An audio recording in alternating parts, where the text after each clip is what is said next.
Dilza Lombardo. Meu muito bom dia a todas e a todos. Agradecemos imensamente a participação de vocês, a presença de todos, o fato de terem deixado suas casas no sábado, que é um dia de lazer, para estarem aqui comprometidos com essa discussão. Eu quero iniciar saudando as três grandes mulheres que me acompanham hoje.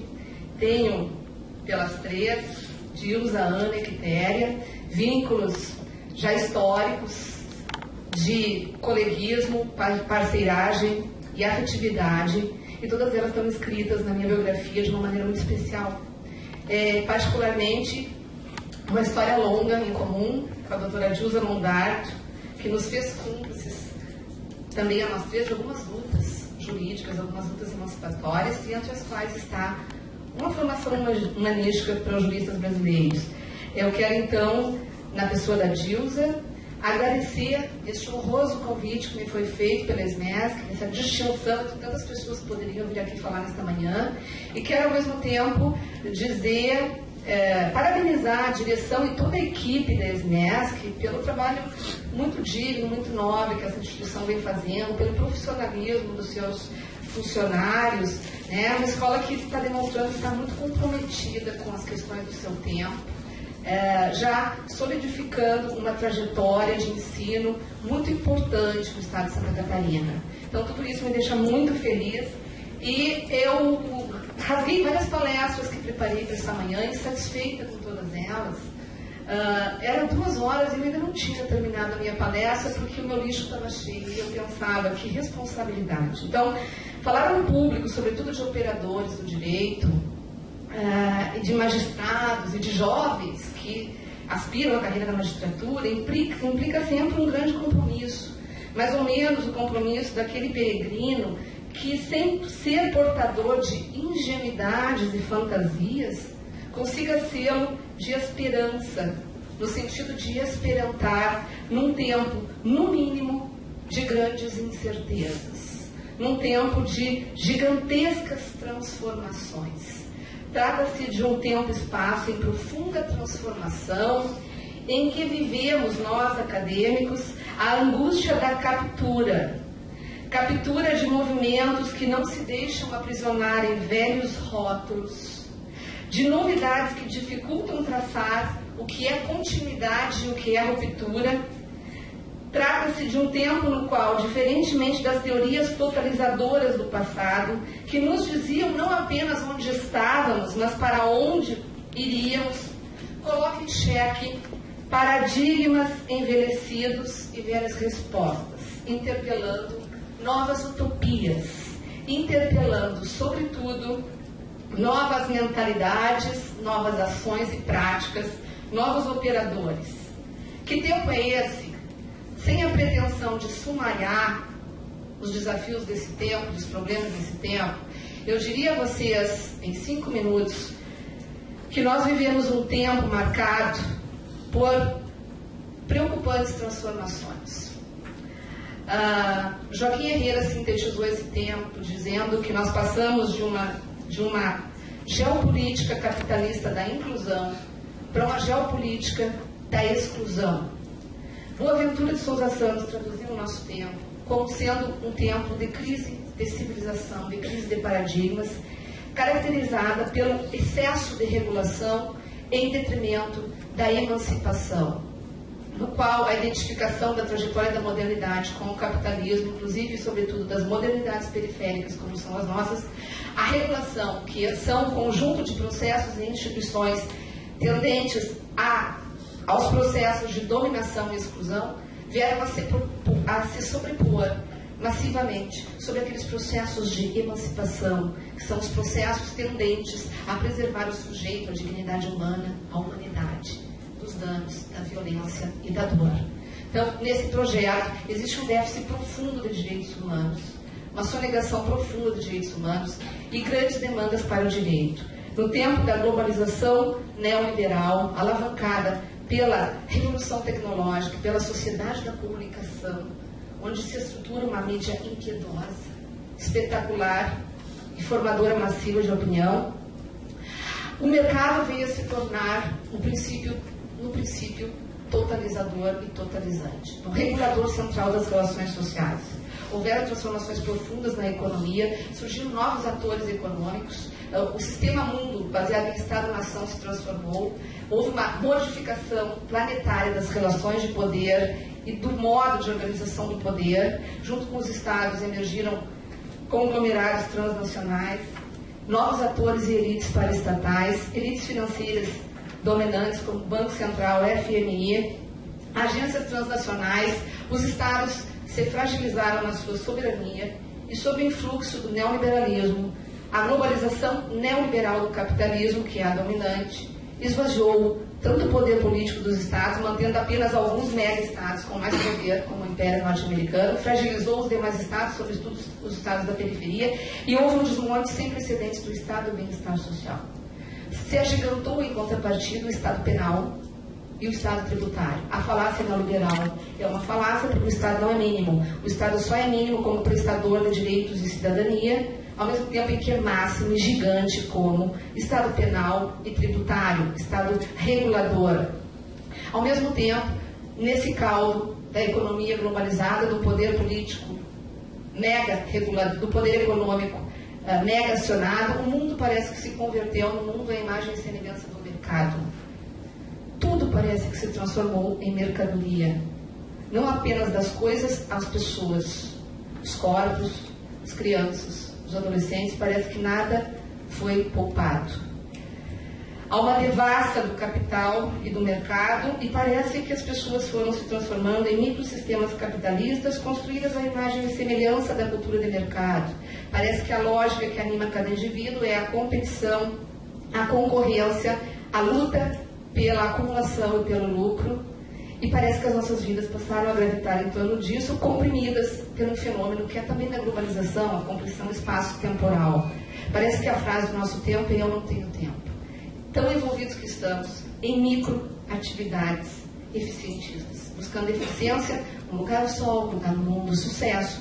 As bibliotecas estão povoadas de livros de autoajuda, que nos ensinam a como maximizar o sucesso no mínimo tempo. Isso é eficientismo, relação custo-benefício e por aí vai. Uma cultura do individualismo possessivo está radicalizada nesse momento em que nós temos um poder econômico máximo e um poder político mínimo. Há uma crise escancarada da política.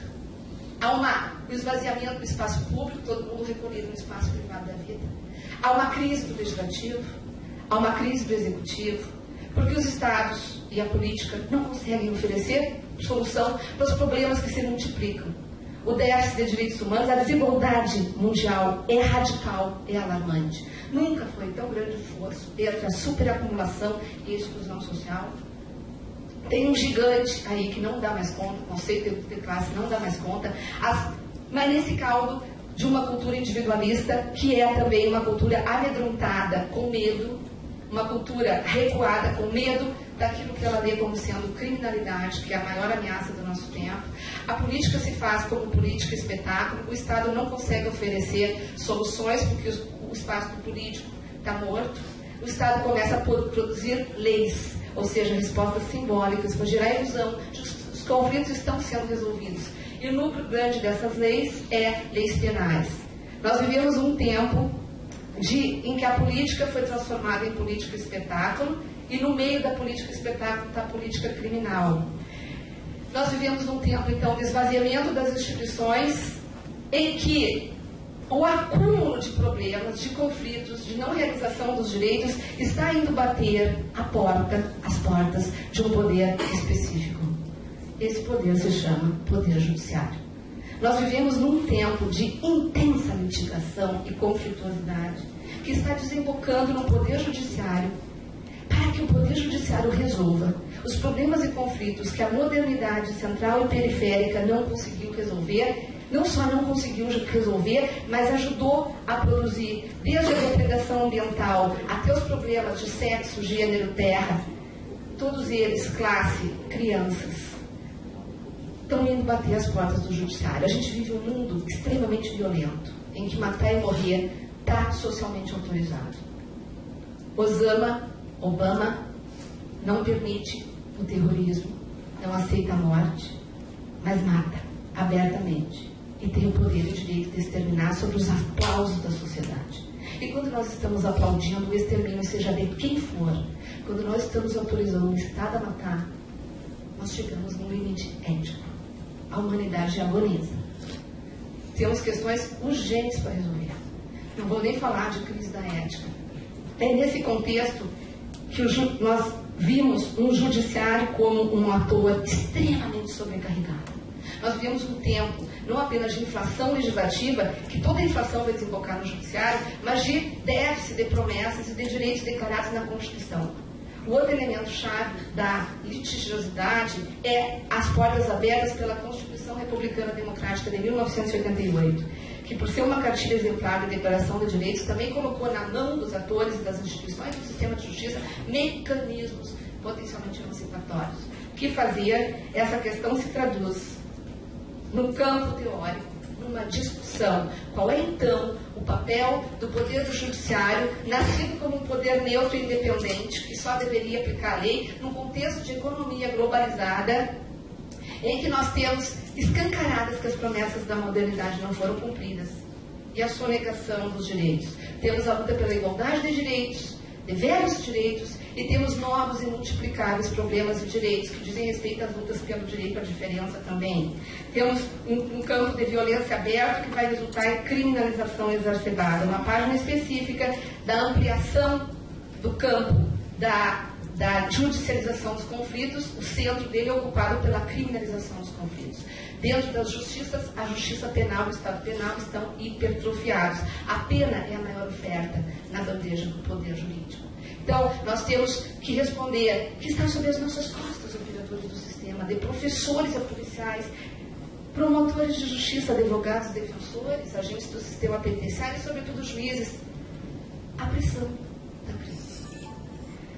No campo teórico, esse debate se divide. A pergunta é: qual é o papel, então, do Poder Judiciário num campo em que está clara a inefetividade da Constituição, a ineficácia do direito para realizar os direitos? Se criou uma grande dicotomia denominada a linha dos procedimentalistas e a linha dos substancialistas. Os procedimentalistas sustentarão que o judiciário não deve assumir um papel que cabe ao executivo, que não cumpre os direitos, que se retira, que flexibiliza, que sonega direitos, com o argumento que não tem orçamento e submete os direitos fundamentais à relação custo-benefício. O judiciário não pode se subsumir ocupando o papel do político, que é do executivo, nem o papel do legislativo, legislando. Ele não pode assumir esse protagonismo sob pena de confundirmos as esferas, a política se confundir com o direito.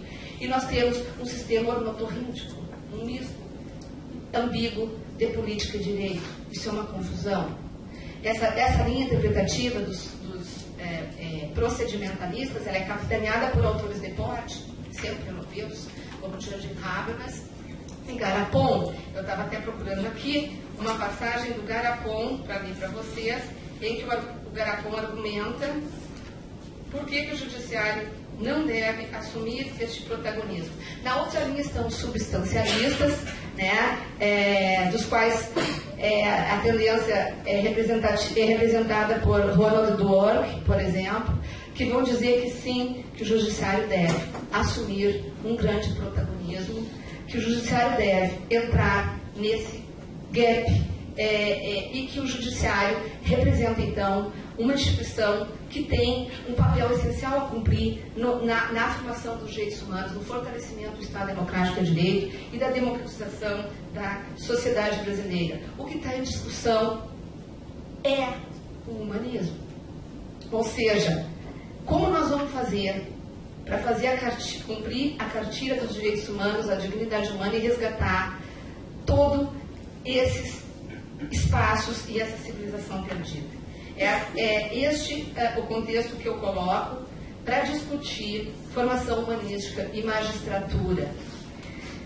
Desde 2009, a Escola Nacional de Formação e Aperfeiçoamento dos Magistrados, a ENFAM, introduziu em seu currículo mínimo, como nos disse a Gleice, a necessidade de formação humanística para a magistratura, visualizando nas disciplinas Sociologia do Direito, Psicologia Judiciária, Ética e Estatuto Jurídico da Magistratura Nacional, Filosofia do Direito e Teoria Geral do Direito e da Política, visualizando nessas disciplinas a potencialidade de uma formação humanística e recomendando a introdução de uma disciplina assim denominada nas escolas da magistratura. Por sua vez, como também foi aqui registrada, a resolução número 75 do Conselho Nacional da Justiça exigiu sua introdução no respectivo concurso público.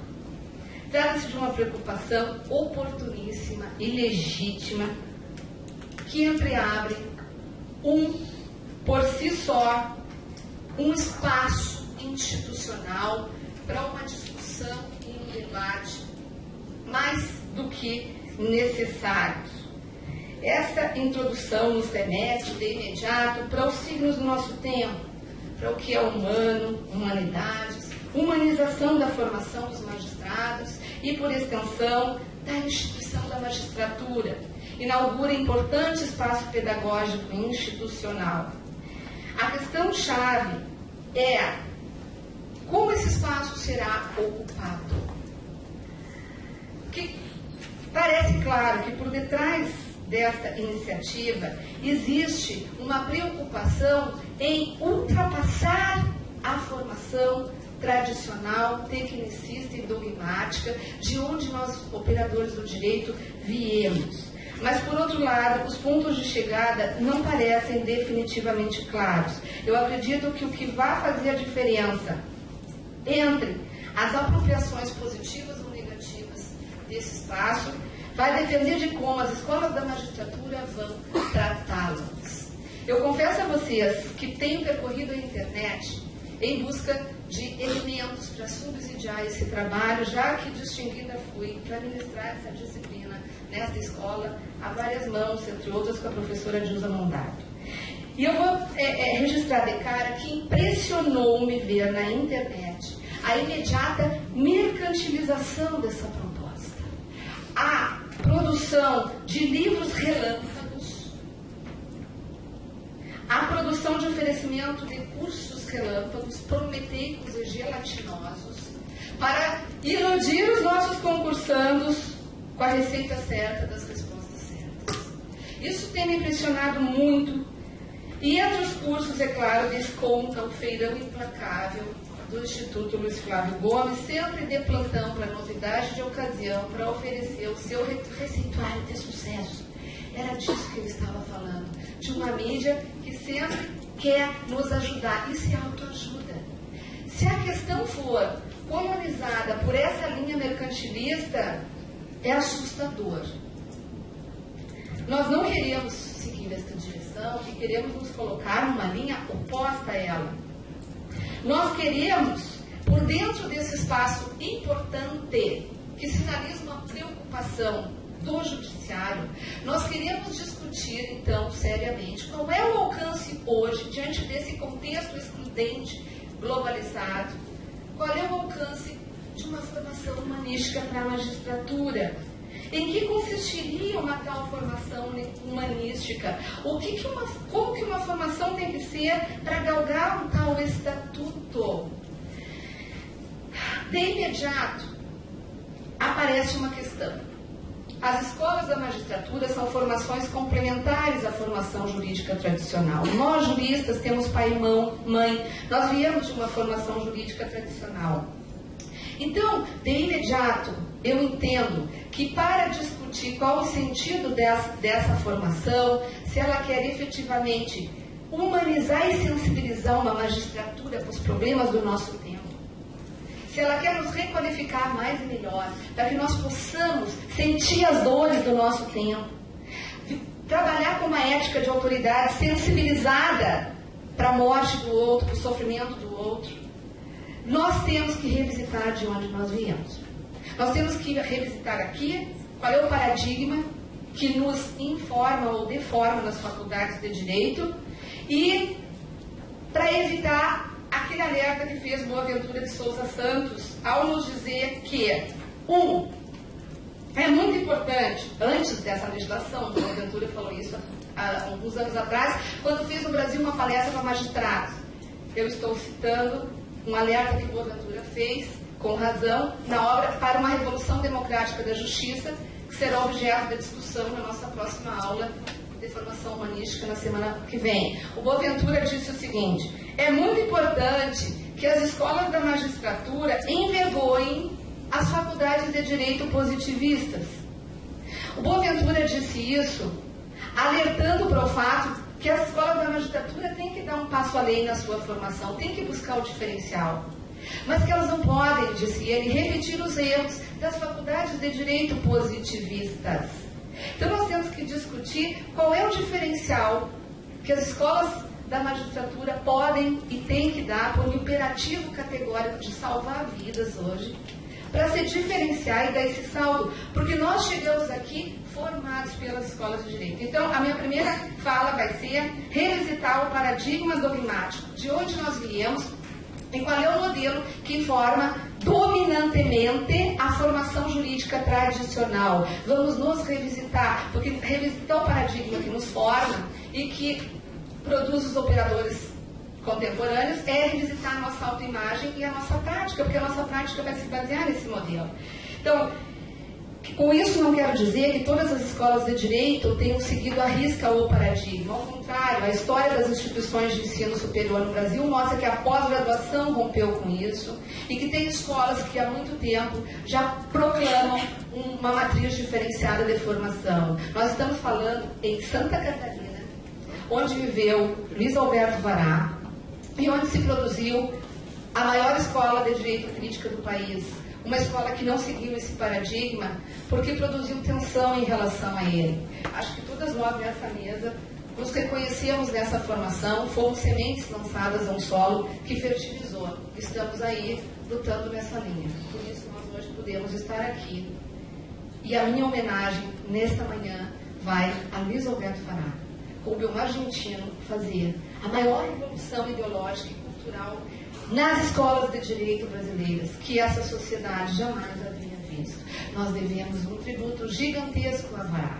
Então, escola dominante não quer dizer monolítica, porque se as instituições têm formato, tem pessoas que vêm dentro das instituições e protagonizam espaços emancipatórios. De onde viemos, estou nesse momento reconstruindo o paradigma que nos informa e que nos constitui como operadores, constitui a nossa mentalidade, o nosso senso comum e a nossa prática. Viemos de uma cultura jurídica positivista, de inspiração liberal, como bem diz o Boaventura, que as escolas da magistratura devem envergonhar, cujo produto mais visível foi um paradigma secular que, construído no mundo europeu, não foi nosso, e na tradição ítalo-germânica, se implantou no Brasil e no mundo ocidental, funcionando secularmente como fonte de educação jurídica da criação e aplicação do direito.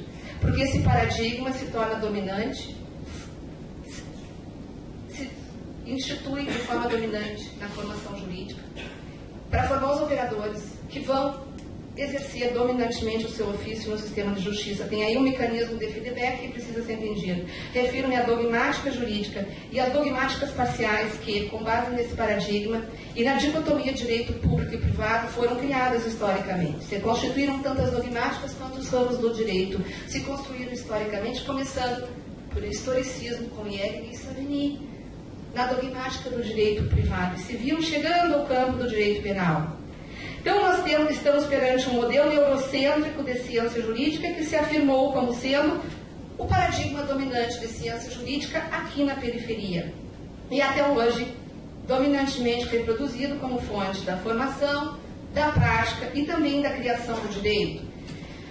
Minha tentativa de entender esse modelo, como professora que fui, como professora que sou, me levou a uma intensa pesquisa sobre ele, convertida em 2 ou 3 livros que estão por aí.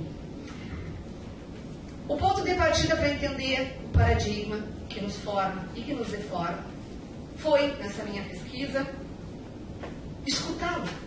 Eu escutei alemães desde a sua origem, eu escutei italianos, eu escutei a chegada desse paradigma ao Brasil, eu reconstruí esse paradigma nessas 2 obras. E eu vou escolher só uma voz aqui para falar a autoimagem desse paradigma, porque nos manuais até hoje nós estamos no século XXI, mas estamos formados com a teoria eurocêntrica do século XIX e qualquer manual de ciência jurídica dogmática que vocês estudam nas faculdades de Direito vai dizer que a ciência do direito chama-se dogmática jurídica, porque se trata de ciência das normas, trata-se de ciência do dever ser, e os juristas dizem isso até hoje com muito orgulho, cujo objeto é constituído por normas que estabelecem uma consequência jurídica em face de uma transversão. Não é missão do jurista estudar a realidade social. Eu tenho que ouvir isso. Não é missão... Eu tenho que ouvir isso. Não, eu tenho que ouvir, mas eu não posso dizer isso aos meus alunos. Não é missão do jurista estudar a realidade social, gente, para estabelecimento de conceitos como pretendem as chamadas teorias sociológicas. A ciência do direito, Noronha. Como ciência jurídica, tem o direito, caráter dogmático, não se compadecendo com tendências causal explicativas. Não, O método próprio do direito enquanto ciência normativa é o subjetivo, ou o método técnico jurídico de natureza lógico-abstrata. O único método possível numa ciência que se pretende jurídica por excelência. O método técnico jurídico deve se limitar à interpretação do direito e à construção das doutrinas técnico-jurídicas apropriadas para a correta e justa, uniforme e previsível aplicação do direito. Em suma, a arquitetura do paradigma nos diz que nós devemos construir o nosso conhecimento mediante uma ruptura epistemológica, segundo a qual tudo que é do mundo do ser deve ser relegada ao contaminado e mestiço mundo do ser. Para isso se usa uma série de dicotomia neocantiana, rominiana, a separação do mundo entre ser e dever ser, que é uma ficção, não acreditem nisso. É uma ficção que vem de Hume, foi transplantada por Kant para a teoria do conhecimento e chegou à dogmática pelas mãos do modelo normativista, então, segundo o qual nós devemos relegar ao contaminado e mestiço mundo do ser, da qual se ocupariam outros saberes, obviamente nem tão nobres como a ciência normativa do direito, preocupada com a construção da técnica jurídica e da elaboração de conceitos abstratos. Se ocupariam o que eu vou chamar de as outras IAs. As IAs, as sociologias, as filosofias, as psicologias, as criminologias, a história, a economia política, ou seja, tudo aquilo que passou a se chamar de disciplinas propedêuticas, que são essas que se querem fazer reingressar na formação humanística. Essas disciplinas todas, elas também foram construídas a partir do princípio da especialização científica, que era a menina dos olhos do positivismo, da epistemologia positivista do século XIX. O mundo foi compartimentalizado em grandes partes. O mundo foi um corpo decepado por várias facadas e marteladas em braços, pernas, armas. E cada ciência se ocupou de um pedaço. Da norma se ocupou a ciência jurídica, abstraindo, autonomizando o direito para estudá-lo sem interferência de qualquer contaminação social, econômica, política, jurídica, ética, ou seja, sem mestiçagem, autonomia. O direito procurou ser e foi construído como uma técnica jurídica, cuja única preocupação do jurista deva ser o trânsito eterno da lei e as doutrinas construídas pela dogmática aos casos. Os juristas, a partir do método técnico jurídico, aprendeu a ler o mundo como um conjunto de casos e nada mais. Casos que não têm condicionamentos econômicos, sociais, políticos, pessoas que não têm comportamentos teoricamente identificáveis. O jurista aprendeu a ler o direito a partir deste muramento dogmático com uma profunda asepsia. Foi isso que a dogmática fez. Uma profunda asepsia que procurou nos ensinar que bastavam os papéis, e que o direito era papel, que não está nos altos, não está no mundo. E essa metodologia murada, entrou para as escolas de direito junto com o saber murado da dogmática. As escolas de direito passaram a ser ocupadas por uma formação que, além de ter um saber técnico-jurídico asséptico e excludente de humanidades, passou a ser ensinado com uma metodologia igualmente murada e asséptica, fundada na sala de aula, no outro muramento. E como fetiche, a oratória. A mesma oratória que é fetichizada na dogmática porque o fetiche principal é interpretar a lei. Então, são dois grandes fetiches que animam a formação dos juristas. O fetiche do código e da lei. Os alunos acham que enquanto não se abre o artigo 1º de um código, não se começou a estudar direito. Por quê? Porque o senso comum teórico que resulta desse paradigma é um senso comum teórico normativista, juridicista, que estuda o direito sem direito. Nós conseguimos agradecer professores de direito se seguirmos esse paradigma, ensinando nossos alunos que eles aprenderam direito por ter decorado o código e os manuais, a doutrina dogmática dominante, sem nunca ter entrado numa delegacia de polícia, sem nunca ter pisado numa penitenciária, sem nunca ter tido uma aula sobre o que é polícia, sobre o que é Ministério Público, sobre o que é judiciário, porque isso não é jurídico, isso é extrajurídico. O estudo das instituições do controle social é obra das sociologias, das filosofias, das piratarias. Isso é extrajurídico. E nós conseguimos nos formar em direito com a boa memorização bancária, de que nos fala Paulo Freire, e conseguimos nos concursarmos em primeiro e segundo lugares com memorização bancária, né? Com a memorização dos papéis. Os papéis são códigos, os papéis são doutrinas. Os papéis são também a jurisprudência. Então, o que está faltando nesse modelo Murado asséptico? Que se estuda direito sem direito? Qual é a referência histórica de construção das dogmáticas? E olha que eu demorei anos para entender isso. A referência histórica é o judiciário. A dogmática foi construída como modelo de ciência neutra, no sentido de que, gerando o efeito da neutralidade ideológica. Produzindo um senso comum dos juristas, esse talvez seja um dos conceitos mais importantes que o Luiz Alberto Vará criou para entender essa miscelânea de crenças, de fantasias, desilusões, que são reproduzidas nas escolas de direito positivistas, que Boaventura quer envergonhar, para mostrar a parafernália de ilusões com que nós somos criados e a abstração normativista para atuar no mundo cruel. Nós não ensinamos ninguém para atuar nesse mundo. E ele era muito mais cruel. Então, o efeito de neutralidade gerado por uma ciência jurídica, séptica, normativista e neutra, é um efeito importante para gerar outro efeito, o de neutralização do poder judiciário. A dogmática foi um paradigma construído simultaneamente à edificação do poder judiciário e à ideologia do juiz neutro, a ideologia de um judiciário neutro. E ela foi criada para gerar essa ilusão. Por quê? Porque no mesmo manual que eu li aqui, qualquer jurista dogmático vai dizer que a dogmática tem um fim nobre. Qual é? Que essa construção técnico-jurídica abstrata, que só faz a gente lidar com o caso abstrato, Tício Matokai, mas onde, como, quem era Tício, em que sociedade? Essa tecnologia que é a dogmática é uma longa preparação para embasar as sentenças judiciais. Isso está dito nas suas funções declaradas.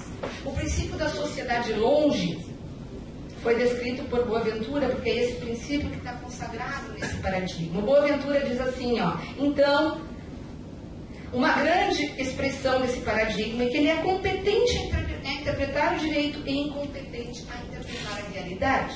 Ou seja, conhece bem o direito e sua relação com os autos, mas não conhece a relação dos autos com a realidade, não sabe os primeiros processos até que eles destilem à sociedade violações de direitos humanos, pessoas a sofrer, vidas injustiçadas. Como o magistrado é ensinado a interpretar mal a realidade, torna-se, se for um senso comum, presa fácil de ideias dominantes. Aliás, segundo a cultura dominante, não deve ter sequer ideias próprias. Claro, deve aplicar a lei. Por quê? Olha o nome, operador do direito.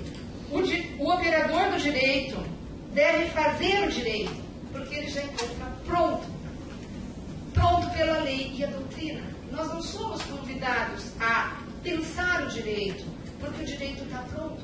Nós somos ensinados a aplicar tecnologicamente o direito e oferecer a fundamentação das decisões para o Poder Judiciário. Esse é o sentido reiteradamente afirmado no paradigma dele ser uma ciência prática. É um paradigma, um conjunto de doutrinas construídas de maneira técnica para embasar as decisões, for racionalizar cientificamente as decisões, gerando um efeito de neutralidade que era caro ao judiciário do século XIX. Então, o jurista não pode pensar, ele poderá pensar lá nas disciplinas IRS, que eu vou abordar daqui a pouco. Já vou passar para o judiciário. Quanto tempo tem, doutora Dilza Mondardo?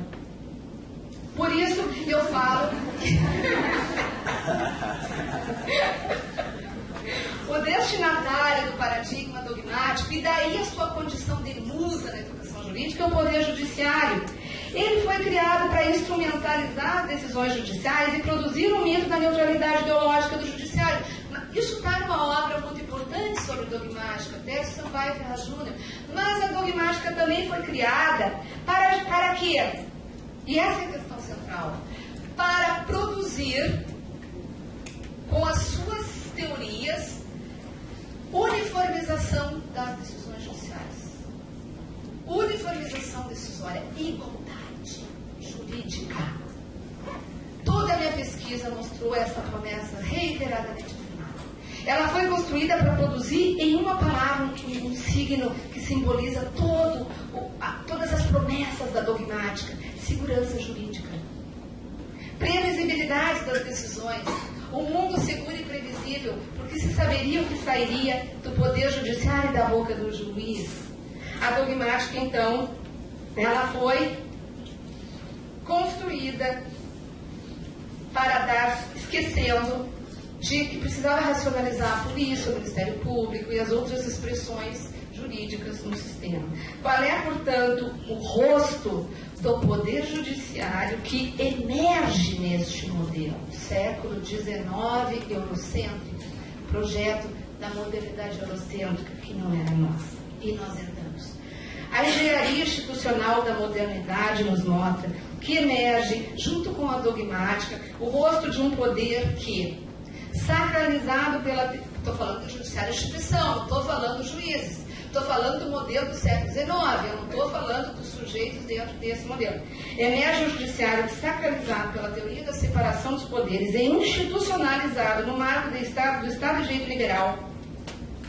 Deveria confinar o exercício de sua soberania a, abre aspas, é Montesquieu quem fala, a boca que pronuncia as palavras da lei. Esse era o judiciário imaginado no século XIX, para a qual foi construída uma dogmática racionalizadora que nunca conseguiu conter o conteúdo das decisões, mas que sempre apareceu na história da modernidade justificando as decisões. Por isso que vocês estudam dogmática. Um poder judiciário independente e autônomo, signo da neutralidade ideológica, que lhe assegurando a serena condição de árbitro imparcial dos conflitos sempre interindividuais, e árbitro da segura aplicação da lei. Este foi o desiderato da dogmática, garantidora dos direitos humanos, notadamente dos direitos individuais, replicava a confortável separação liberal entre poder, o legislativo lá, criando a lei, e direito, o judiciário neutralizado e despolitizado. Vimos que o judiciário contemporâneo caminha no sentido inverso da sua politização, da sua assunção de funções que deveriam caber ao executivo e até ao legislativo.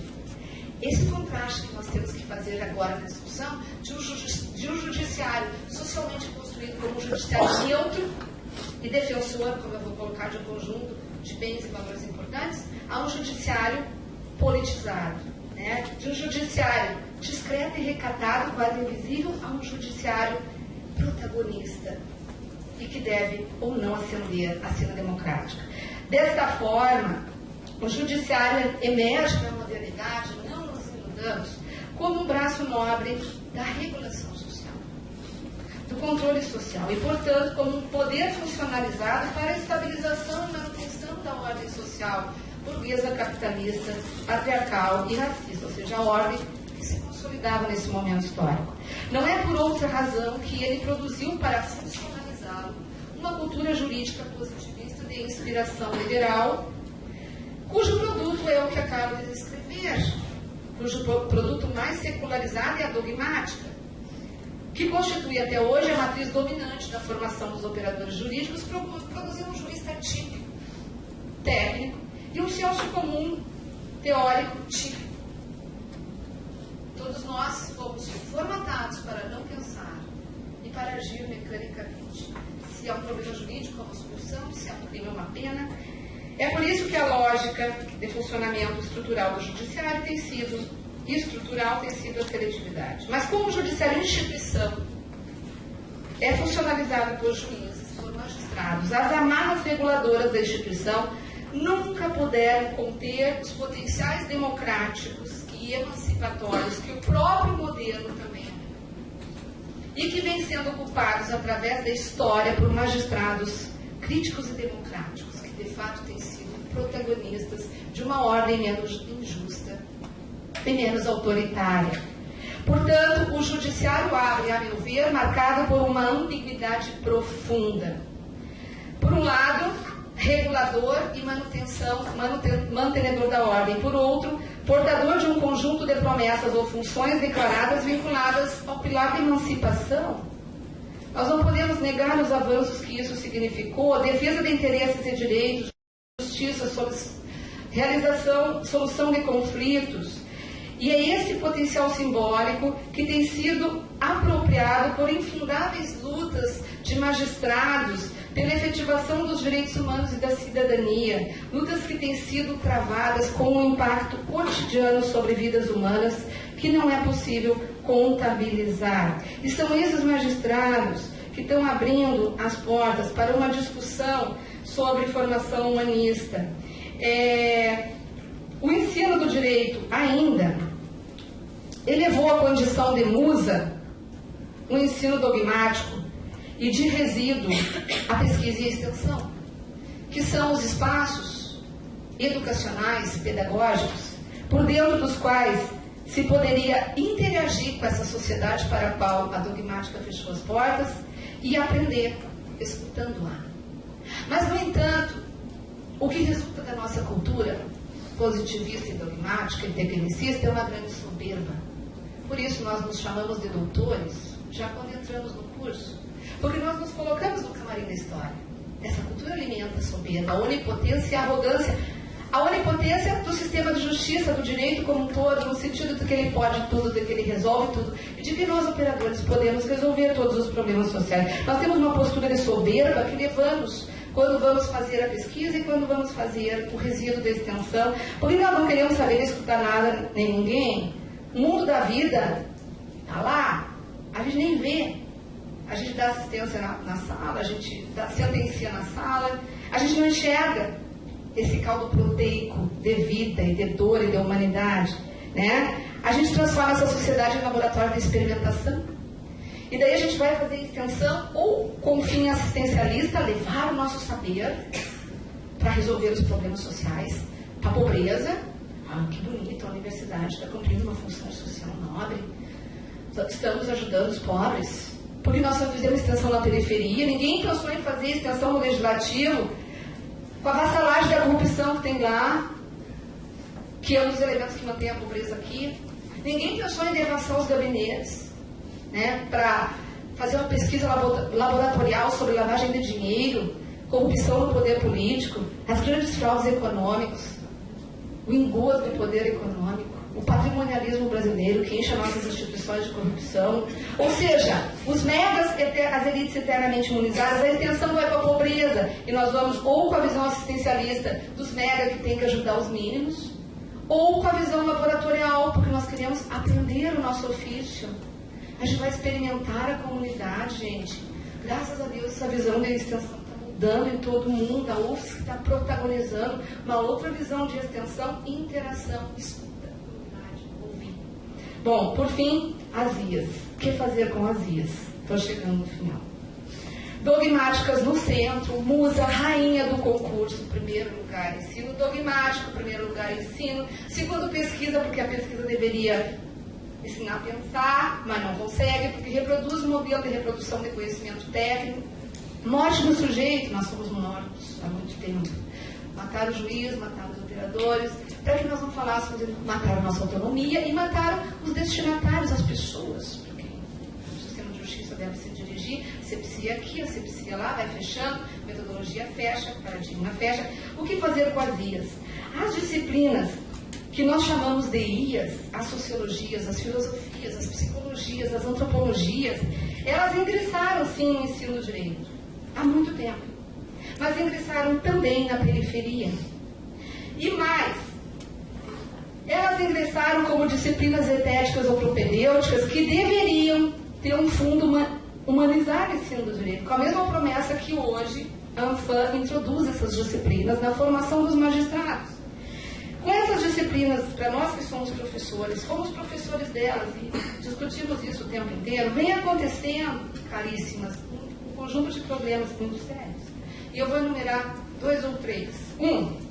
Nós não podemos esquecer que essas IAs, que devem se tratar da sociedade, a sociologia, do poder, a política, da moral, a ética, do homem, a psicologia, a antropologia, do criminoso, a criminologia, essas outras IAs são irmãs gêmeas da dogmática.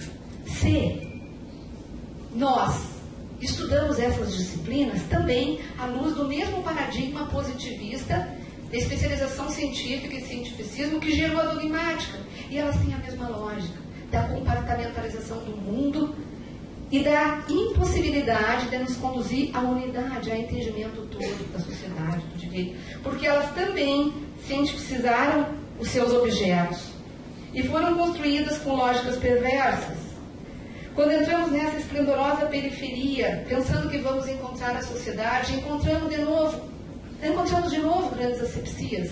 E basta pensar que o ensino do direito brasileiro é dominado por uma permanente aculturação. Nós seguimos importando essas disciplinas do paradigma eurocêntrico de modernidade e domina aqui a erudição e a aculturação. Nós estudamos Platão, Aristóteles, toda a erudição eurocêntrica, mas não estudamos brasileiros. Quem é que estudou Darcy Ribeiro? Quem é que estudou Raimundo Fauro nessas cadeiras? Nós temos relíquias de pessoas que estão tentando nos ensinar a pensar o Brasil, a pensar a colônia, a pensar a periferia. E essas disciplinas estão dominadas, então, pela especialização científica, pelo cientificismo, pelo conteúdo eurocêntrico e pelo comprometimento conservador. De maneira que, muitas vezes, é até uma armadilha ingressar com esse conjunto de IAs para caminhar com a dogmática. Porque nós vamos também, muitas vezes, achar que já entendemos mais e aí duplica a nossa onipotência. O outro problema é que os alunos também não conseguem ver qual é a importância dessa química. Porque eles não conseguem, com razão, porque essas disciplinas continuam preservando a sociedade de ser estudada, a política de ser entendida. Elas fazem com seus objetos a mesma coisa que a dogmática fez com o direito: preservar o entendimento, obliterar o seu entendimento. Não é para pensar. Elas nos dão uma visão complicada da sociedade. Então, a questão aqui é de conteúdo, o que estudar. Tá? E essas disciplinas, então, elas acabam tendo uma eficácia invertida porque elas alimentam a matriz monológica, não criam interdisciplinaridade, nos ajudando a trazer elementos para entender o todo. Elas é um mosaico colado uma a outra, com conteúdos que nunca se comunicam e que não nos permite entender o todo. Consequentemente, elas são desqualificadas pela clientela do ensino. Os alunos não gostam, não dão importância e poucos conseguem perceber quando tem professores interessantes que dão conteúdos interessantes e que conseguem desmitificar o enredo. E aí a gente vai encontrar vários cúmplices nas escolas de direito, que vão entender que introduzir as IAs, elas não são ontologicamente boas nem por essência, depende do que vai se fazer com elas. Então, no meio dessa hegemonia, professores introduzem fissuras e tensões no paradigma do ensino centralmente periférico e residualmente multidisciplinar. Metodologicamente, a formação continua murada e animada pelo ensino em branco e preto dos códigos, alimentados por disciplinas periféricas que não conseguem resolver os problemas. Está protegida pelos muros. A realidade não entra. A realidade não entra. Não entra nem pelo dogmatismo, nem pelas dietéticas, nem pela pretensa formação humanística. Estamos nos confins da América Latina, o sul do mundo, uma sociedade com problemas cruéis e específicos, a começar pelo patrimonialismo como forma de exercício de poder, mas somos platônicos, somos gregos, somos alemães, somos italianos. Continuamos preenchendo sempre os nossos conteúdos com o centro do mundo, com a erudição europeia, com os autores autores que nós temos que ler, mas nós não podemos compreender a nossa realidade desses autores. Então, em suma, reprodução de conhecimento, essa formação nunca conseguiu ser verdadeiramente humanista. Tecnicismo e humanismo são incompatíveis. Para terminar e abrir o debate, muita coisa vai ficar para trás. Os questionamentos que eu quero deixar é: se as escolas de magistratura quiserem efetivamente envergonhar as escolas de direito e assumir o protagonismo, elas terão que fazer a sua verdadeira e própria revolução democrática da justiça, a começar pela revolução da formação humanística. Para que essas cadeiras sejam, de fato, humanas, elas têm que recolocar o que nós perdemos no centro, por sucessivos epistemicídios. Elas têm que resgatar o humano e as humanidades para o centro de verdade, e não de brinquedo. Nós temos que fazer com que as faculdades de direito e as escolas de magistratura sofram um choque de realidade, um choque de empiria, um choque de realidade sem fantasias, que introduzam elementos capazes de minar verdadeiramente o paradigma e conduzir a uma mudança de paradigma, no sentido de que nós temos que discutir verdadeiramente o que é ser humano e humanista. Nós temos que conseguir sensibilizar os operadores e não apenas fazê-los acumular um conjunto de informações. Nós temos que introduzir saberes que permitam-os pensar, construir a sua autonomia a partir de um entendimento radical do que é a sociedade, a ordem que está aí. Teorias que nos ensinem a entender a ordem, a entender o direito, a entender verdadeiramente os desafios que estão aí, os déficits de direitos humanos, atuar no campo da violência, a se sensibilizar com uma ética de alteridade, nos colocar no lugar do outro, né? A sociedade perto. Nós precisamos de mecanismos pedagógicos muito superiores aos que nós temos. Nós precisamos de uma academia que toque a vida, porque só uma academia que toque o nosso coração vai poder nos sensibilizar para as questões do nosso tempo. Eu não acredito em humanismo em preto e branco, nem de código, nem de papel, enquanto nós permanecemos no camarim da história. Eu tenho que me identificar solidariamente com a dignidade do outro que está sendo violada por esses processos. Então, dignidade humana está no centro da discussão humanista e da humanidade. Nós temos que discutir o que é o humano, o ser humano, e quais são as demandas da humanidade. Porque nós temos que criar uma cultura ética de responsabilidade. A partir do humanismo, nós temos que criar uma cultura de responsabilidade para com o outro, para com as nossas decisões no sistema de justiça e para com a vida cívica. Nós temos que voltar ao espaço público. Esse é o principal desafio das escolas de direito. Desprivatizar, desmurar, sair do privatismo e entrar no espaço público. Porque só se nós entrarmos no espaço público, nós poderemos construir uma ética de alteridade, falar de humanismo. Então essas disciplinas têm que serem do Brasil para o Brasil, conteúdos nossos, estudar problemas nossos à luz de uma interdisciplinaridade, daquilo que o Boaventura chama de ecologia de saberes, juntar os saberes de todas as ordens, porque a academia está fazendo revoluções nas artes, na literatura, na ciência, juntar conhecimentos que nos permitam entender o todo e não mosaicos. Ecologia de saberes, o Boaventura fala como um modelo emancipatório, capaz de juntar o saber da academia e o saber da rua. Nós temos que entender o mundo empírico, que tem outro saber, outro senso comum, para o qual nós viramos as costas. Então, assim, as comunidades produzem saber, os movimentos produzem saber, nós não dialogamos, não tem interação, ou seja, desmuramento. E eu quero finalizar a minha fala fazendo uma homenagem que eu quero que seja histórica à minha queridíssima, estimada e colega Ana Cristina Borba Alves, que produziu, com o auxílio de duas outras igualmente grandes e majestosas mulheres, promotoras de justiça, Deda Maria Herman e Márcia Aguiar Arém, aquilo que eu considero a decisão judicial mais importante do Estado de Santa Catarina e talvez da República Brasileira, que se diz e quer ser democrática. Essa decisão é a que interditou o eufemisticamente denominado Centro Educacional São Lucas, um centro torturador de crianças e adolescentes, Um centro que reproduziu o Holocausto aqui, na nossa terra, entre quatro paredes. E que ilustrou para nunca mais o que as instituições jurídicas podem fazer com os humanos, não poupando crianças e adolescentes. Esta sentença é radicalmente humanista. E ela se apoia na lei, no uso radical da Constituição e do Estatuto da Criança e do Adolescente. Eu me arrepio toda porque me coloco no lugar de cada um daqueles jovens que esta sentença descreve minuciosamente as torturas e as mortes.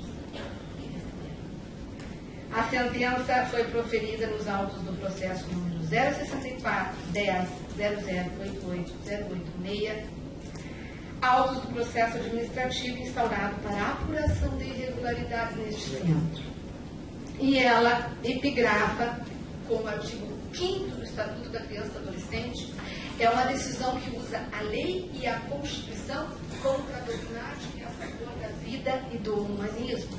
É uma decisão que ilustra em todos os seus elementos o que esperamos de um judiciário de juízes democráticos. Nenhuma criança ou adolescente será objeto de qualquer forma de negligência, discriminação, exploração, violência, crueldade, abaixo as penas cruéis, a Constituição tem as penas cruéis, para quem for.